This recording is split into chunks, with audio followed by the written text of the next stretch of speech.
bienvenue, c'est l'heure de la culture, du lifestyle, c'est l'heure du Culture Mag qui va aujourd'hui surfer sur les défilés de mode. Nous vous proposons le portrait d'un créateur plein de promesses. Il s'appelle Ed Miner. Il fait son entrée à Paris cette semaine. Ed Miner habille les hommes, il puise ses inspirations dans l'histoire et les mythes de son pays, Israël. Au sommaire également des photos d'enfants dans la cour de leur école. Le tout dernier travail de l'Africain James Mollison est pharaonique. Il a tourné tout autour de la Terre pour photographier les récrés. Ça s'appelle Playground et cela nous enseigne comment dès l'enfance nous faisons l'apprentissage du vivre ensemble. Et puis nous parlerons photo encore, mais côté femmes avec l'exposition Chercher l'erreur.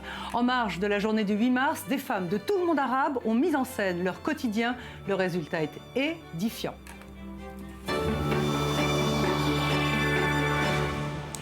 Merci d'être avec nous et fidèle à i24 News. Nous partons maintenant au Burkina Faso avec le FESPACO qui s'est terminé sur une surprise. Le grand gagnant de ce festival de cinéma est le franco-marocain Hicham Ayouch.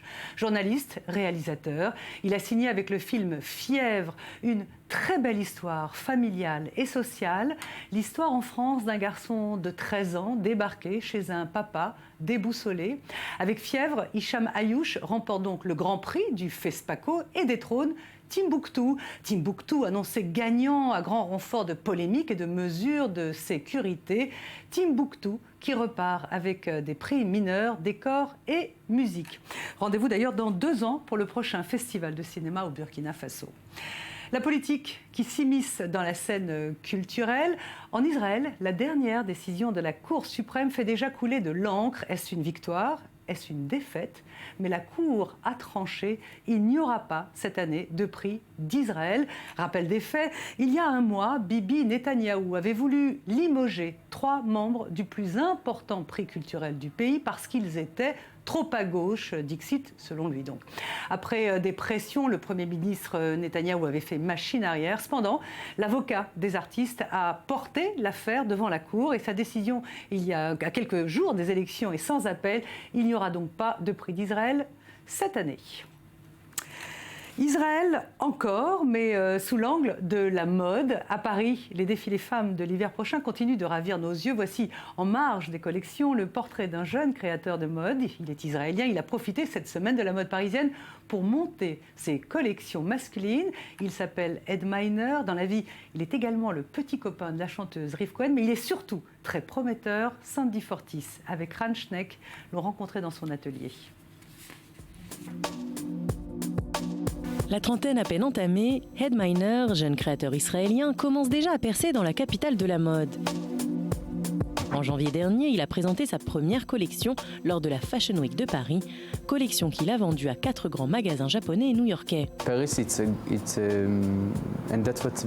qui est génial à Paris, c'est qu'ils sont très ouverts aux créateurs étrangers. Né à Mitzpe Amoka, petit village du nord d'Israël, Ed Miner quitte sa ville natale pour étudier dans la prestigieuse Bezalel Academy à Jérusalem. 4 ans plus tard, c'est à Paris qu'il se rend pour rejoindre le célèbre Institut français de la mode. Mais son inspiration, c'est à Jérusalem qu'il la trouve.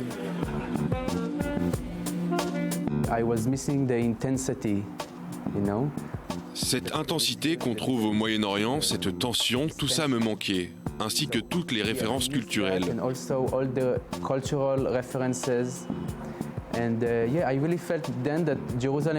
À l'époque, je sentais vraiment que Jérusalem était le centre du monde, comme une sorte de cœur qui influence tout ce qui se passe autour, d'un point de vue culturel et spirituel.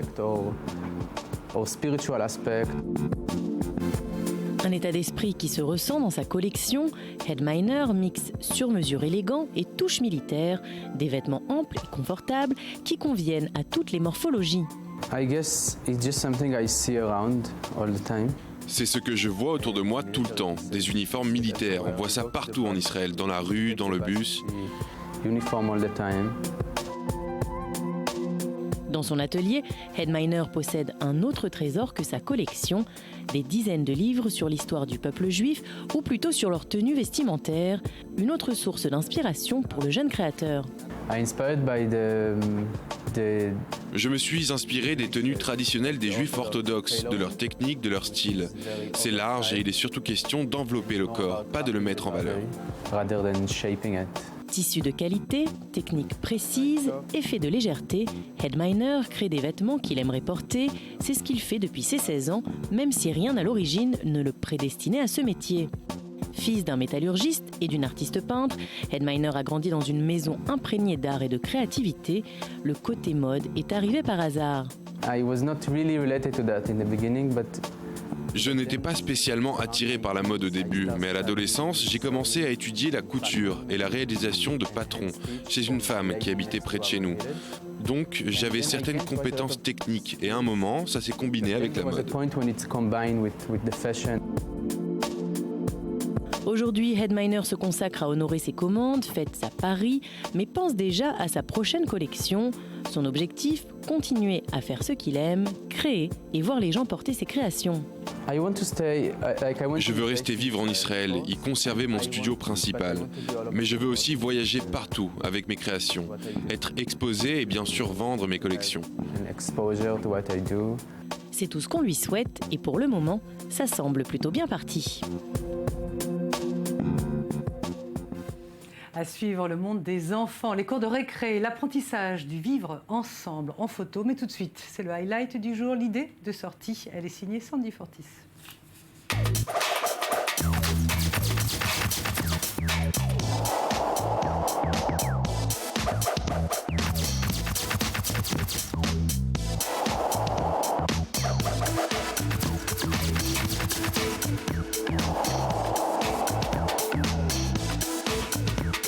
Femmes, 6 artistes, elles viennent toutes du monde arabo-musulman et elles racontent toute la folie des hommes à travers leurs œuvres. Réunies à l'Institut des cultures d'islam par Mishket Krifa, la commissaire de l'exposition, Gohar Dashti, Shadi Gadirian, Tania Abjouka et les autres dénoncent l'impact que la violence de la guerre a eu sur leur quotidien. Venues d'Égypte, d'Iran, des territoires palestiniens ou de Jordanie, elles ont toutes choisi la vie domestique pour cadre de leurs œuvres.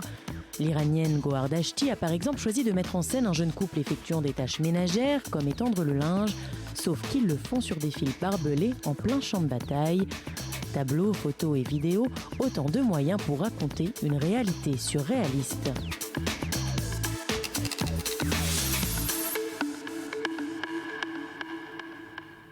On va rester dans les photos justement avec le tout dernier travail de James Mollison, Playground. C'est une série pharaonique. James Mollison a tourné tout autour de la Terre pour saisir les cours de récréation. Comment, dès l'enfance, nous faisons l'apprentissage du vivre ensemble. Le récit Daniel Campos avec David Gombin. Lui, c'est l'une des stars du Kenya, James Mollison, artiste photographe né sur le continent africain en 1973. Son travail, tout en finesse, est salué dans le monde entier. James Mollison a vu ses séries publiées dans des magazines comme le New York Times ou la Paris Review. Il a même participé aux célèbres TEDx conférences à San Francisco. Parmi ses séries les plus connues, James and Other Apes, un travail ambigu sur un format de photopasseport, il a analysé les similarités de faciès entre les humains et les grands singes. En 2008, avec les disciples, il a photographié les groupies et les fans de pop stars lors de différents concerts. C'est en 2010 qu'il a fait le véritable buzz sur Internet avec Where Children Sleeps, où dorment les enfants, un travail magnifique et émouvant sur les chambres d'enfants. Des enfants de toutes origines, de tous milieux, de tout niveau socio-économique, chacun avec un quotidien bien à part. Des clichés qui ont permis à des millions de personnes de s'identifier à ces enfants. Aujourd'hui, James Mollison publie sa nouvelle série Playground, terrain de jeu. Avec ce projet ambitieux, le photographe continue d'explorer le monde des enfants, mais cette fois, il les photographie en pleine récréation dans des cours d'école. Inspiré par ses propres souvenirs d'enfance, il s'intéresse grâce au jeu à l'apprentissage des relations à autrui et à la place que chacun prend au milieu des autres. Des photos sans mise en scène et pour cause, tout peut arriver dans une cour de récréation. Et derrière son objectif, James Mollison n'a aucun contrôle sur ce qui va se passer. Bagarre, intimidation, partage, dispute ou amusement. En regardant attentivement ces clichés, vous pourrez vous faire une idée des différences entre les enfants et leur attitude. École mixte, multiraciale, de filles, de garçons, pour enfants sourds ou aveugles, James Mollison nous emmène dans un voyage au cœur de l'enfance, toutes les enfances. Rapidement, vous remarquerez les différences entre pays développés et en voie de développement. Parfois, ce sont deux réalités bien différentes, mais dans un même pays, comme ici à Gujarat en Inde, dans une école privée et dans une école publique. Au Royaume-Uni, vous pouvez voir les différences culturelles et ethniques dans des cours de récréation de différentes villes. Dans son pays natal, le Kenya, les enfants jouent au milieu des bidonvilles, tandis que dans la savane, ils sautent et gambadent dans les grands espaces de la nature africaine. Au Moyen-Orient, ce n'en est pas moins fascinant. Les enfants israéliens de l'implantation de Beitar Elite sont entourés de grillages et à quelques kilomètres de là, les enfants de Bethléem jouent au pied de la gigantesque barrière de sécurité construite par Israël. À Gaza, ces clichés nous donnent une perspective intéressante des jeux d'enfants dans des espaces surpeuplés. Rires, pleurs et jeux, à n'en pas douter, un terrain de jeu laisse la part belle à d'intenses émotions. De la majestueuse Venise au bidonville de Sierra Leone, James Mollison permet au grand public de prendre conscience des questions de la diversité et des inégalités dans le monde. Playground, un succès de plus pour ce photographe dont le nom rime avec empathie, intimité et neutralité. Une photographie qui aborde des thèmes sociaux et environnementaux sans manipulation aucune. Les images, le vivre ensemble, notre invité, ça, il connaît bien. Charles Israël, bonjour. Vous organisez depuis des lustres. Des lustres, effectivement. Le festival du film. J'ai oublié de compter d'ailleurs. Oui, non, c'est la 15e édition va avoir lieu au mois d'avril. Vous allez ouvrir votre festival avec Farewell Party. Comment Farewell Party en hébreu, Mitatova. Voilà, comment faites-vous, dont on a beaucoup parlé ici, comment faites-vous votre programmation, Charles? En règle générale, je viens ici pour le festival de Doc Aviv, pour les documentaires. Je suis pratiquement, ça fait 15 ans, je suis à Jérusalem pour le Festival de Jérusalem, à Haïfa bien sûr, à Sukkot. Donc je vois tous les films, j'essaie de tous les voir, les documentaires, les courts-métrages, les longs-métrages. Et après, il y a un travail de choix, de tri, de sélection. Après, on a un mini comité de sélection à Paris. Et petit à petit, on arrive à garder une dizaine de films, une dizaine de documentaires, et généralement, par année, une école représentative, l'école de cinéma. Alors, vous ouvrez plutôt avec Farewell Party. Vous êtes la bienvenue. Oui, merci, on reviendra bien évidemment. Vous fermez également avec Zero Motivation, qui est un film dont on a également beaucoup parlé ici dans le Culture Mag. J'ai été très étonné. Je n'ai pas posé ma question, mais répondez si vous voulez. Non, parce que moi j'ai été très étonné. C'est un film qui est très sympathique, on va dire. C'est pas un grand film, mais il y a quelque chose. Et ce qui m'a le plus étonné, c'est pas un grand film, ça a été le carton israélien, le plus grand nombre de tickets 2 millions d'entrées. C'est du jamais vu en Israël. Justement, Charlie, est-ce qu'il est important pour vous de montrer à votre public français, à travers ces films-là, une autre image d'Israël? Parce que le cinéma israélien est très critique à l'égard de son pays. Je crois que c'est ce que les Français aiment bien. C'est que c'est un cinéma qui n'a pas peur, un roots panique, on va dire le mot, qui n'a pas peur de mettre des coups de pied dans la fourmilière et de remettre la société israélienne en question à travers justement les cinéastes. Je pense que c'est ce que le public français apprécie le plus. Malheureusement, l'autre côté de la médaille, on va dire, c'est que le public communautaire, justement, n'apprécie pas cette remise en question d'Israël par les Israéliens. Parce que j'allais vous poser la question, est-ce que finalement dans votre festival du film israélien à Paris, il n'y a que des juifs qui du coup sont déçus parce qu'ils voient que des films anti-israéliens, ou est-ce qu'il y a également des non-juifs? Non, déçus ils ne le sont pas. Tout le monde repart vraiment ravi parce que les films sont de très très bonne qualité, d'une part. De temps en temps, il y a des grincements de dents, mais on va dire que c'est au niveau du politique. Mais ce sont vraiment des très très bons films. Et l'idée du festival, c'est de présenter justement Israël tel qu'il est, et pas tel qu'on veut nous le présenter au journal de 8 heures, par exemple. C'est un cinéma d'auteur. On parlait tout à l'heure de Zero Motivation. Voilà, c'est pas vraiment un cinéma d'auteur, mais il a un certain appel pour le public français et le public communautaire.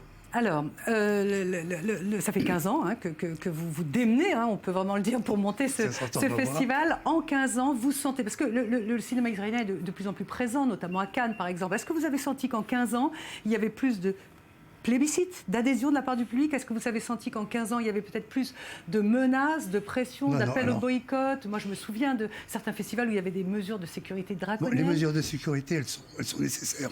Je ne peux pas me permettre d'avoir 5 à 6 000 personnes pour une semaine sans faire un minimum, c'est-à-dire d'avoir... c'est pas draconien, enfin, c'est n'importe quel fou, surtout en ce moment, peut se permettre n'importe quelle bêtise. Mais, pardon...